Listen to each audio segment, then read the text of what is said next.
Bradman Weerakoon is one of Sri Lanka's most revered civil servants, having served 9 prime ministers and presidents in a senior capacity. Born in 1930, Bradman obtained his primary education at Holy Cross College, Kalutara, and later moved to St. Thomas's College, Guruthalawa. He obtained a Bachelor of Arts degree with second-class honours in Economics and Sociology from the University of Ceylon. He received a Fulbright scholarship from the University of Michigan at the age of 22 and became a sociologist with his first degree in economics. He began his career in 1953 as the Assistant Secretary to the Prime Minister at the time, Sir John Kothalavala. Bradman was later promoted as the Secretary to him. He then continued to serve SWRD Bandaranaike, W. Dahanayaka and Sirumao Bandaranaike, Dudley Senanaike and Ranasinghe Premadasa.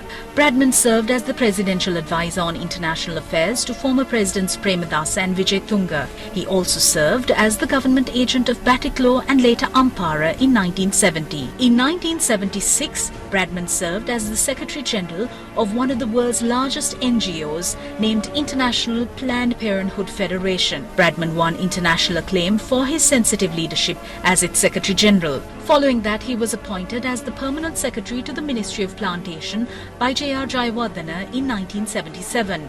After the ethnic riots of 1983, he was appointed as Commissioner General of Essential Services with wide-ranging administrative powers. In 1984, he rejoined IPPF as its Secretary General in London for 1 year. After an 11-year break in his tenure as Secretary to the Prime Minister, Bradman was reappointed as the Secretary to Ranil Wickremesinghe in 2001. Bradman Weerakoon's memoir, Rendering Unto Caesar, provides more evidence about his fascinating story of one man's tenure under 9 Prime Ministers and Presidents of Sri Lanka. Bradman married Damayanti Gunasekara and is the father of Esala Ruwan Weerakoon. Esala is a Sri Lankan diplomat and the current SAARC Secretary General in office since March 2020, who is married to Krishanti Weerakoon, daughter of late Ambassador Bernard Tilakaratne, and their children are Avanti and Raveen, a state council and junior architect respectively. Deeply committed to peace his entire life, Bradman was called out of retirement by the government to play an integral role in peace negotiations. At an event held in Colombo a couple of years ago, Bradman Weerakoon said, "Reconciliation is a difficult task involving the feelings and attitudes of the people towards one another." What are we trying to reconcile? What are we trying to bring together? You can imagine a precious vase dropping on the ground and breaking, something that's been put together and breaks, and then to put it back again, to put it together again, is a very difficult task. In my view, I think these relationships between groups are at the heart of reconciliation. They are feelings and attitudes more than bricks and mortar. It's more than buildings, more than roads and so on. It is the attitudes and feelings that arise in people's minds. On the 20th of October 2020, Deshamanya Bradman Weerakoon celebrated his 90th birthday, where he was also honoured for a lifetime of public service by being bestowed with the prestigious Hero of Humanity Award by the International Visionaries Network. Last week, I had the opportunity to sit with Deshamanya Bradman Weerakoon.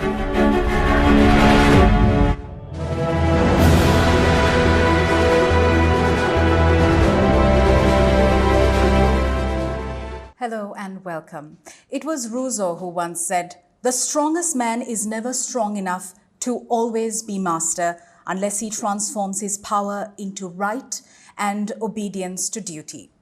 I'm so humbled to be in the presence of an individual who, for over 5 decades, had served as an exemplary public servant, having served 9 heads of state, 7 prime ministers and 2 presidents, and was recognized not just within Sri Lanka, but also internationally for his incredibly nuanced and conscientious performance of public duties on the principle that power is held in trust for the people. Deshamanya Bradman Weerakoon. Hello, sir. Hello. Good morning. It's nice to be here. Your memoir, Rendering unto Caesar, takes us through your journey through serving 9 heads of state. And the title itself is quite profound. You seek inspiration from the Bible, Matthew chapter 22, verse 21. Render unto Caesar the things that are Caesar's, and to God the things that are God's, thus making a point about being just and equitable, the requirement to be in subjection to the governing authorities without entrenching upon one another. On the eve of your 90th birthday, sir, do you feel a sense of contentment that you did indeed contribute greatly to this noble yet lofty cause? Thank you very much for that beautiful introduction and for mentioning the fact that render unto Caesar really came from a portion of the Bible, which I didn't know that very many people would recognize, because it is beyond Christians, most of us in this country. But I'm glad that you did it, because it indicates where I was looking. I was looking for the good, and the fact that those people whom I served as Caesars really behaved as Caesars most of the time. There were times when they didn't behave like Caesars, but that I leave to somebody else to explain. But thank you for that introduction. It does indicate that I did have, over a period of 50 years, from 1954 to 2004, the task of being with these great men. They were all great and in a way humble men too. And I was very glad that I was able to serve them. In fact, you served some great men and one great woman as well. Quite right. I forgot that. For 5 years, it was one great woman. That's right. Miss Sirma Bandaranaike. Sir, in your writings, you refer to 7 principles of public life: selflessness, integrity, objectivity, accountability, openness, honesty, and leadership. I'd like to juxtapose this with present-day governance, where we most often see brazen thuggery or a lack of conscionability. How must we now fix the system? Fix the system. Yes, I think these are the ideals of leadership that I tried to enumerate. Maybe there are some more, but certainly some of them are clearly what is obvious to people. So what a leader must show now is some part of that plethora of objectives. I would think that today the leaders try as hard as they can, and they are mainly assisted by a media and a press which is also very, very strong.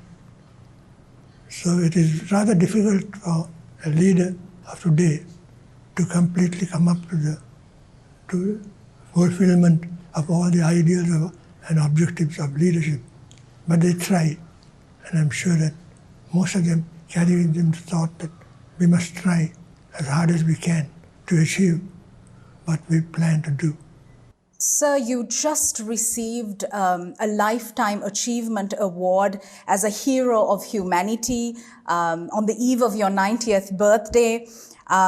This award recognizes and honors the exemplary and heroic contribution to the ongoing and positive development of a peaceful, sustainable, enriched and just quality of life for humanity. This is bestowed upon you by the Visionaries International Network. Would you like to say a few words on this? Well, I think this is a beautiful, beautiful award to have and to receive on the eve of a 90th birthday. I don't know whether I deserve all that has been said, but there were some very, very kind words that were used about the vision that were displayed. I would like particularly to thank the persons who created the Lifetime Award and who had the forethought to place me as one of the missionaries. I'm most grateful to them for what they did. Having worked so closely with 7 prime ministers and 2 presidents in your lifetime, what words of advice or what wisdom could you now give to the present day political leadership who are meant to serve the people? And I think you're quite right that they have come into position to serve the people, and they come assisted by a strong will of the people to an achievement in an election which gives them almost complete freedom to do what they like to do. But back of that, they all will, that those who have come into positions of action today will certainly keep in mind the thought that they must serve to the best of their ability, but they must serve the people as long as they can in a truthful way, in a rightful way, and with wisdom. And the wisdom is derived partly from the people who support them, who are their supporters in the election, and continue to support them as of that today. You were also an instrumental figure in Sri Lanka's peace process, and you worked tremendously on supporting the reconciliation process. And the country has seen enough of ethno-religious and ethno-linguistic division and violence. How must Sri Lankans play a role in enabling peace building so as to ensure non-recurrence of conflict? I think that was a very special position that I had, that I was able to give from that position ideas and thoughts about how there should be greater reconciliation between the different constituent parts of Sri Lanka, because that seems to be one of the areas in which we have not gone all that way. There is still so much more to do, so much more to achieve in the way of reconciliation. That seems to me to be one of the things which the leaders of today would have to give foremost thought to. I feel that I did what I could at that time. There was much that could be done, much that was not done. But the little that we did, I claim some kind of attachment to what I was able to achieve, that we were able to get that far. But we must now aim to go further. And the leadership of today has a great task to do in achieving full reconciliation. As a small country in the Indian Ocean, can we be happy at the distance that Sri Lanka has come today? Well, we've started off with such a long way to go. When we started off with a war which lasted so many years. And after all that, we got somewhere to go now. We have in putting that right. So I think we can be proud in a way of the kind of freedom that we achieved for people, and mainly for those minorities who have thought that they were outside the sphere of obligation, and had therefore to consider themselves minorities. Gradually, it's been possible for the government to do more and more to bring the minorities together with the majority and have one country with one united course of action for all to take. From the days of restrictions being imposed on international trade to now, in terms of development, are you satisfied with the journey that Sri Lanka has traversed? Yes, I think so. One of the main essential things for development is peace. Peace within yourself and peace with the world outside. I think the Non-Aligned Summit and all of that action which took place has brought Sri Lanka to a position where it can hold its own internationally in any fora. And as far as peace is concerned, we have achieved it internally. So that with peace, we should have development as well. Now it depends on us to be able to give the governments which can produce goods, food, clothing, shelter, all of those things which are necessary for a country to prosper. We are respected all over. And peace at home, and peace which will give us jobs, employment, and food. If our people can achieve those through the leadership that a country gets from its leaders, that would be achievable.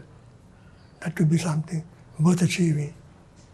In addition to being an exemplary public servant, you are also the father of a son who is currently serving the country internationally as the SARC Secretary General, and a daughter-in-law who is also serving her country, as well as a grandson and a granddaughter.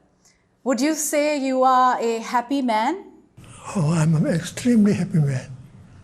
I don't think anybody can be so much blessed as to have that kind of relationship with a son who is following on in the footsteps of his father in a way, and of grandchildren who also have come up to measure themselves against the world as being worthy of being called Sri Lankans and to have something to do with the country as a whole. Thank you for sharing these thoughts. And finally, I'd like to bring you back to something you wrote on your 72nd birthday. It's called a 72nd birthday apology. And you say, "To have existed while the planet made 70 revolutions round the sun is no achievement, but I must confess I am rather surprised to find myself still willing and able. It's embarrassing at 72 to run about when younger, better people now limp on or are sadly dust and ashes. However, I never hungered for longevity." Today, on this day, the planet has made 90 revolutions around the sun. What have you got to say? I know. It's very unexpected that I could live until I was 90. I didn't expect to, as I indicate in my poem, at 72. But there it is. What do you do? That's somebody is willing. Somewhere nature has taken a hand in keeping me going. And along with the help of my relations, my children, my friends, I have been able to achieve this. So I'm most grateful to everybody who's been there to have helped in achieving this longevity, which I didn't expect. So thank you all. For an extraordinary life of unstinted dedication to serving the citizens of Sri Lanka with unswerving nobility, humility, integrity, and vision. On behalf of the citizens of the Republic of Sri Lanka, sir, thank you for your service. Thank you very much indeed, Sonali, for your kindness in bringing this forward in this way. Thank you very much. Thank you, sir.